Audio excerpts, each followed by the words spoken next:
안녕하세요. 오늘 여러분과 함께 깊이 파헤쳐볼 이야기는 셰익스피어의 4대 비극 중 하나로 꼽히는 맥베스입니다. 네, 스코틀랜드 장군 맥베스의 그 야망과 파멸에 대한 이야기죠. 오늘 저희는 그 핵심 줄거리, 그러니까 야망이 한 인물을 어떻게 파멸로 이끄는지, 또 운명과 선택의 문제는 뭔지 좀 자세히 들여다보려고 합니다. 네, 이 작품은 단순히 권력 다툼 얘기가 아니잖아요. 그 예언이라던가 인간의 선택, 또 죄책감 같은 그런 감정들이 어떻게 얽히고 설켜서 한 인물을 잠식하는지 보여주는 상당히 깊이 있는 작품입니다. 맞아요. 그렇죠. 그럼 이야기의 시작점으로 한번 가볼까요? 맥베스, 처음엔 정말 용맹한 장군으로 나오잖아요. 노르웨이와의 전쟁에서 큰 공을 세우고요. 네, 그래서 던컨 왕도 아주 높이 평가하죠. 그 공으로 이제 코더의 영주, 그 배신자의 자리를 맥베스에게 주기로 약속하고요. 네, 영주.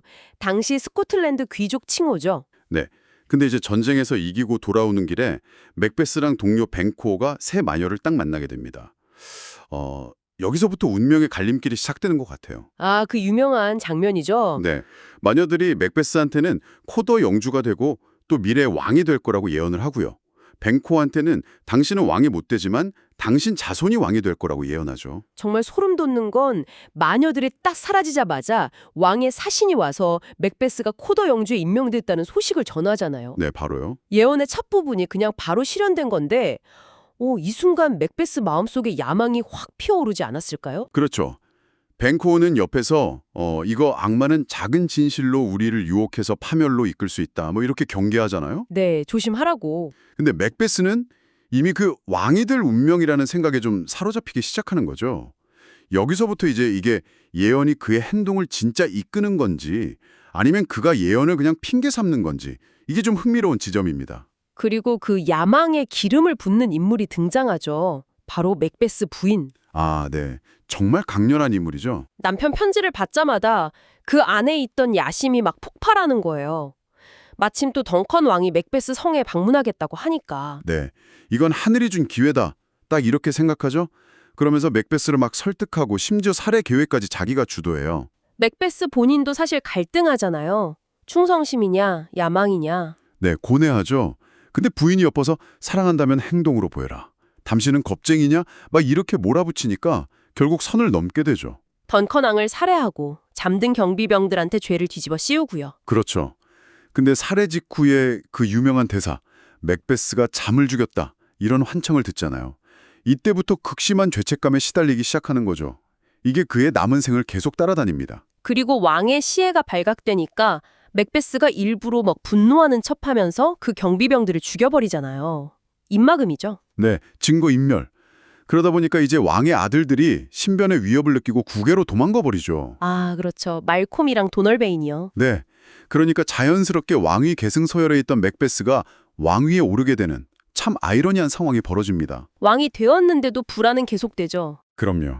특히 그 뱅크오의 자손이 왕이 된다는 예언, 이게 계속 마음에 걸리는 거예요. 그래서 결국 뱅크오를 제거하기로 마음먹죠. 자객을 보내서요. 네, 뱅크오는 살해당하는데 아들 플리안스는 운 좋게 도망칩니다. 이게 또 나중에 불안 요소가 되고요. 그리고 나서 연회장에서 자기 눈에만 보이는 뱅크오 유령 때문에 막 공포에 질려서 이상한 행동을 보이잖아요. 아, 네네. 그 장면. 다른 사람들은 못 보는데. 네, 거기서 이제 그의 심리적인 붕괴가 아주 명확하게 드러나죠. 점점 더 불안해지니까 결국 또 마녀들을 찾아가죠. 그렇죠. 뭔가 해답을 얻고 싶었겠죠. 근데 마녀들이 이번에도 좀 애매한 예언을 해요. 맥더프를 조심해라. 또 여자에게서 태어난 자는 맥베스를 해치지 못한다.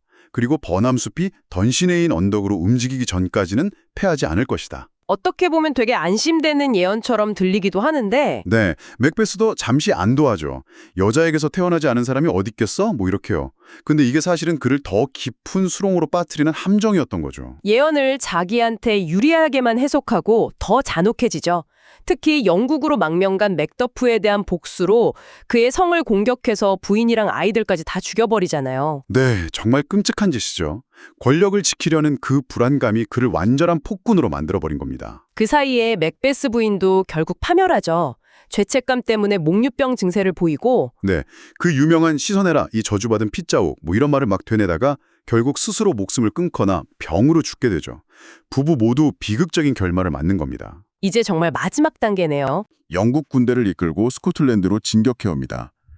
스코틀랜드 귀족들도 이제 맥베스에게 등을 돌리고요. 이때 그 버남숲 예언이 실현되죠. 네, 영국 군병사들이 버남 숲의 나뭇가지를 꺾어서 위장하고 진군하는데 멀리서 보니까 이게 꼭 숲이 움직이는 것처럼 보이는 거예요.